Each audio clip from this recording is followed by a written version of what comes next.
Hello, good morning. आप सभी का कृष्णा कपूर कॉलेज में स्वागत है। आज हम बीएड फर्स्ट ईयर में हिंदी शिक्षण विषय में कोड 201 में प्रोजेक्ट प्रणाली में चर्चा करेंगे। कल हमने प्रोजेक्ट प्रणाली के सिद्धांत पढ़े थे। आज हम प्रोजेक्ट प्रणाली के प्रोजेक्ट रूप को पढ़ेंगे। सामान्यतः प्रोजेक्ट दो प्रकार के होते हैं, एक है सरल और दूसरा है बहुमुखी। सरल प्रोजेक्ट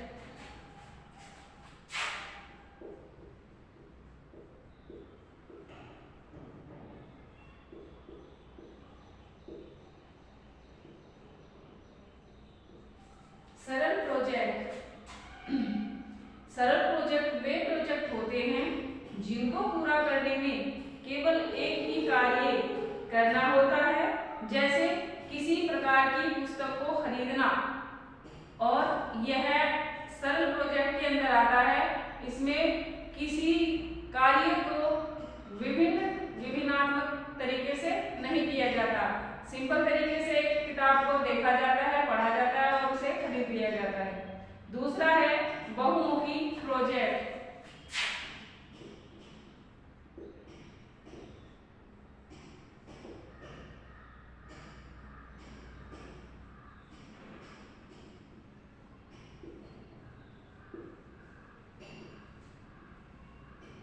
बहुमुखी प्रोजेक्ट सरल प्रोजेक्ट इसी प्रकार से है। बहुमुखी प्रोजेक्ट वे प्रोजेक्ट हैं जिनको पूरा करने में दो या से दो अधिक प्रकार के कार्य करने होते हैं, जैसे किसी को पार्सल करना।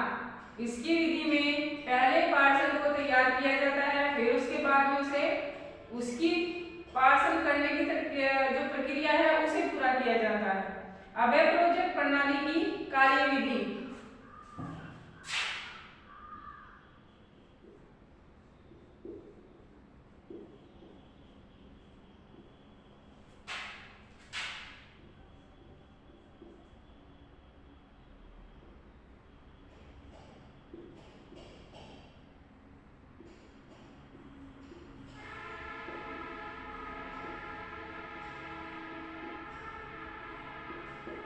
प्रोजेक्ट प्रणाली की कार्यविधि। किसी भी प्रोजेक्ट को पूरा करने के लिए कुछ पदों का चयन किया जाता है और उन्हीं के अनुसरण उन कार्यों को किया जाता है। जैसे प्रोजेक्ट का चयन,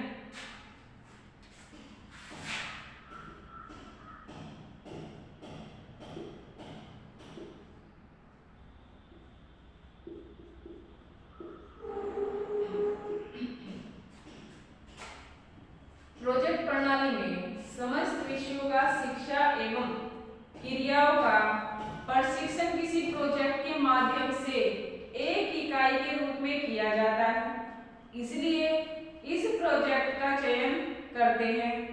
समय उसकी विषय सामग्री को सामने रखकर ही तय होता है। प्रोजेक्ट का चयन करते समय भी यह ध्यान रखना चाहिए कि वह बच्चों के वास्तविक जीवन से संबंधित हो और वह जो प्रोजेक्ट है उसे पूरा करने के लिए बच्चों में उत्सुकता भी होनी चाहिए। प्रोजेक्ट का पूरा करने का कार्यक्रम बनाना।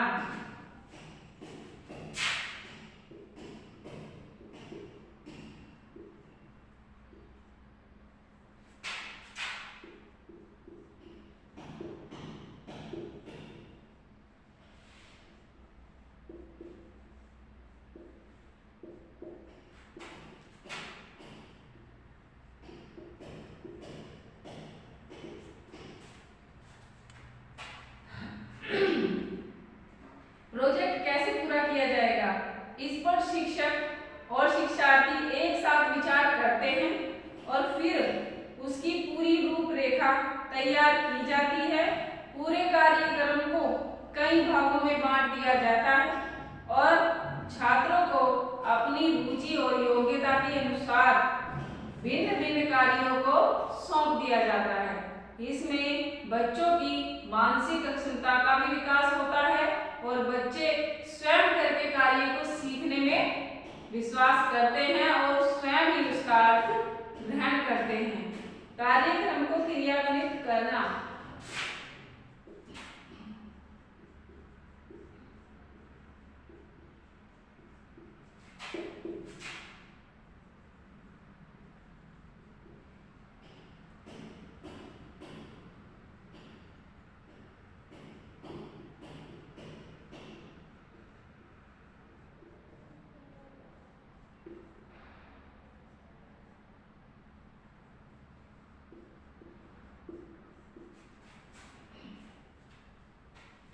कार्यक्रम को क्रियान्वित करना। सभी छात्र अपने अपने कार्यों का संपादन करते हैं और शिक्षक उनका मार्गदर्शन भी करता है। किसी भी प्रोजेक्ट को पूरा करने में छात्रों में अनेक प्रकार की क्रियाएं करनी पड़ती है और उन्हें करने के लिए भी कभी कभी वह कठिनाइयों का सामना भी करते हैं, क्योंकि कुछ कार्यों को करते वक्त उन्हें कुछ कठिनाइयां भी उनके सामने आ जाती हैं और छात्र और शिक्षकों को उनसे घबराना नहीं चाहिए और अपितु आवश्यकता पड़ने पर कार्यक्रम में कुछ परिवर्तन करके उसे सुधारात्मक विधि के साथ प्रयोग करना चाहिए। प्रोजेक्ट का मूल्यांकन।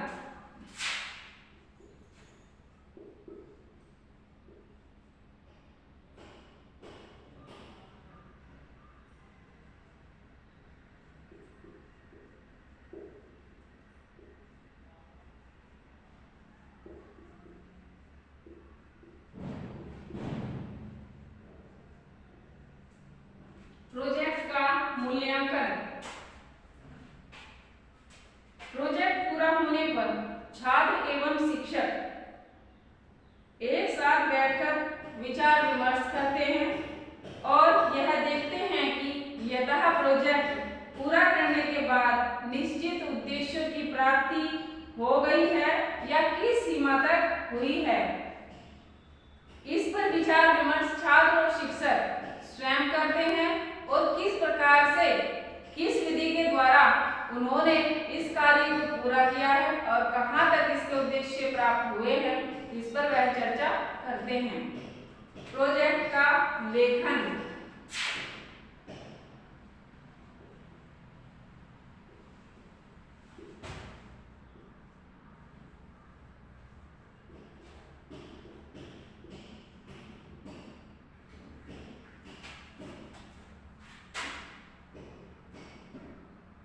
अंत में बच्चे अपने प्रोजेक्ट पुस्तिकाओं में अपने द्वारा किए गए कार्य विधियां और प्रयोग में आने वाली पुस्तकों एवं उपकरणों आदि का पूर्ण विवरण अंकित करते हैं। वे योजनाओं की सफलता अथवा असफलताओं के कारणों पर भी प्रकाश डालते हैं और चर्चा करते हैं इस विषय पे कि किस विधि के द्वारा यह संभव हो सका है और कितने प्रकार के उपकरणों का इनमें प्रयोग हुआ है, जिसके द्वारा यह कार्य पूरा हुआ है और जो हमारे उद्देश्य की प्राप्ति है वह किस प्रकार से हमें मिली है, कितनी हमारी सफलताएं हैं और कितने किस कार्य में हम असफल हुए हैं। यह सब उनके कारणों के द्वारा पता चल जाता है। प्रोजेक्ट प्रणाली और भाषा शिक्षण।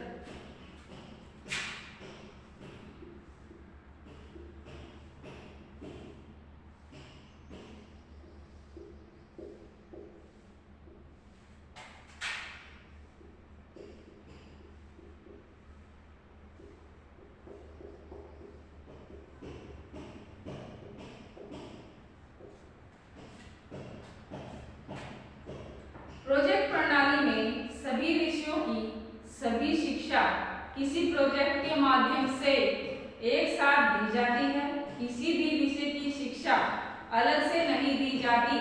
एक दूसरे विषय के साथ एक दूसरे विषय को जोड़कर विभिन्न विषयों की शिक्षा भी बालकों को ग्रहण कराई जाती है। भाषा की शिक्षा प्रोजेक्ट पूरा करने में जो स्वाभाविक क्रिया होती है वह यही होती है कि एक विषय से जोड़कर दूसरे विषय का ज्ञान बच्चों को दिया जाना।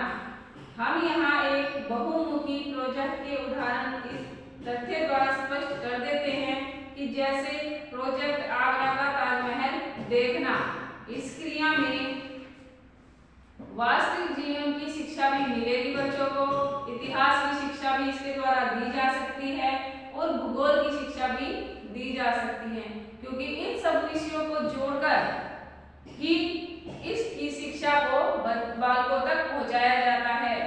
जैसे वास्तविक जीवन की शिक्षा, प्रोजेक्ट का चयन करने के बाद बच्चे शिक्षक के साथ विचार विमर्श कर प्रोजेक्ट के पूरा करने का कार्यक्रम बनाते हैं। इसके लिए वे आपस में बातचीत भी करते हैं, तर्क वितर्क करते हैं और सामूहिक रूप से कार्य को करते हैं और उसके परिणाम तक पहुंचते हैं। इस प्रकार बच्चे बातचीत करने और तर्क वितर्क करने का निर्णय करने में कुशलता प्राप्त करते हैं और वास्तविक जीवन के लिए भी तैयार होते हैं। इससे इसी प्रकार इसमें इतिहास की शिक्षा भी दी जा सकती है बच्चों को। जैसे ताजमहल को देखते समय अनेक प्रश्न स्वाभाविक हैं, यह किसने बनवाया था और यह कब बनवाया था। इस प्रकार के जो प्रश्न है उनके उत्तर ढूंढने के लिए बालकों को इतिहास का ज्ञान होना स्वाभाविक है। इसी प्रकार से एक विषय से जोड़कर दूसरे विषय के ज्ञान को बालकों में समाहित किया जा सकता है और उनका विकास किया जा सकता है। ऐसे ही फिर है भूगोल की शिक्षा।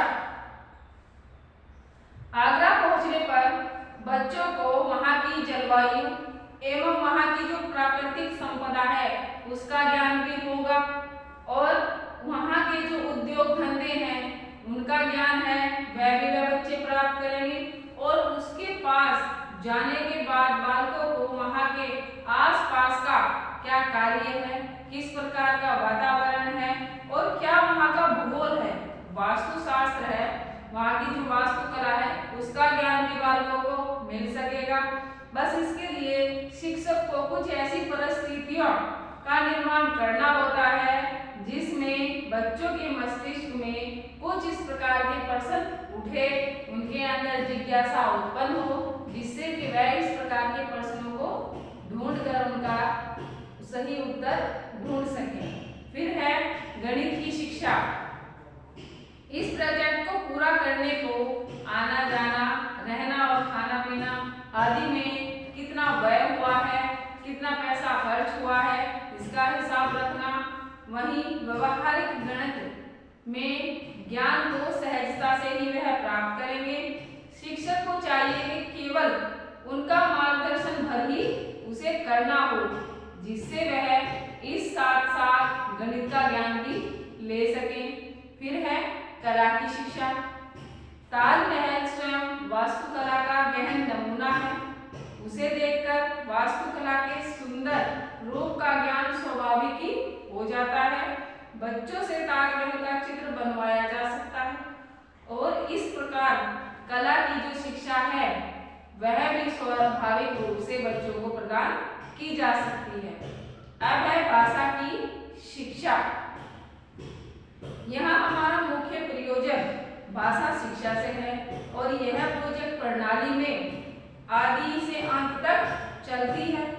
प्रोजेक्ट के चयन और उसके क्रियान्वयन की जो रूपरेखा है किस प्रकार से बनाने हेतु छात्रों को शिक्षक कैसे बताएंगे उसके ऊपर बातचीत करेंगे, उन्हें उस प्रकार से कार्य करने की ओर अग्रसर करेंगे कि किस प्रकार से हम इस विषय का ज्ञान ले सकते हैं, कैसे भाषा साहित्य को हमें पढ़ना है, किस प्रकार के इतिहास को हमें पढ़ना है, जिससे हम जो ताजमहल की प्रक्रिया बनाई गई है उसके बारे में जान सके और विचार विमर्श करना है, तर्क वितर्क करना है और इसके द्वारा मौखिक वार्तालाप भी होती है और जिसमें बच्चे निपुण होते हैं।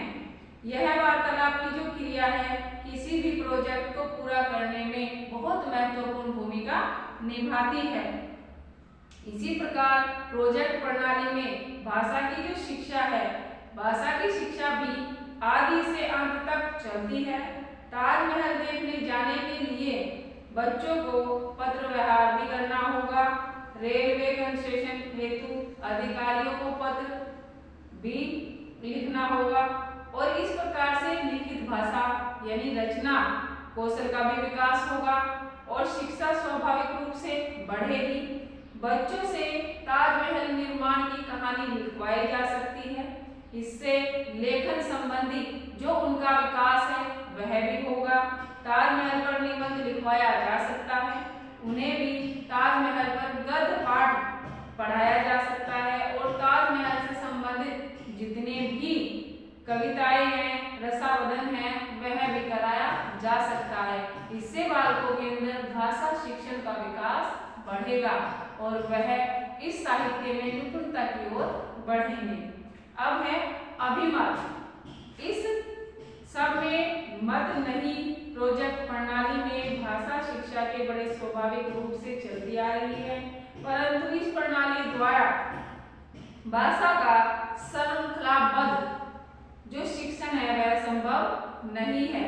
व्याकरण की शिक्षा हेतु इसमें अवसर ही नहीं मिलते हैं और व्यर्थ की खींचातानी से कोई लाभ नहीं मिलेगा बच्चों को। तो साफ जाहिर है कि भाषा की शिक्षा हेतु हम इस विधि पर निर्भर नहीं रह सकते हैं।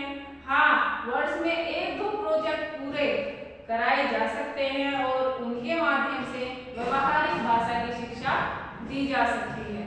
इस प्रकार से इस प्रणाली को कुछ कम महत्वपूर्ण मानते हुए इस प्रणाली को सभी बच्चों के लिए अच्छा नहीं माना गया है।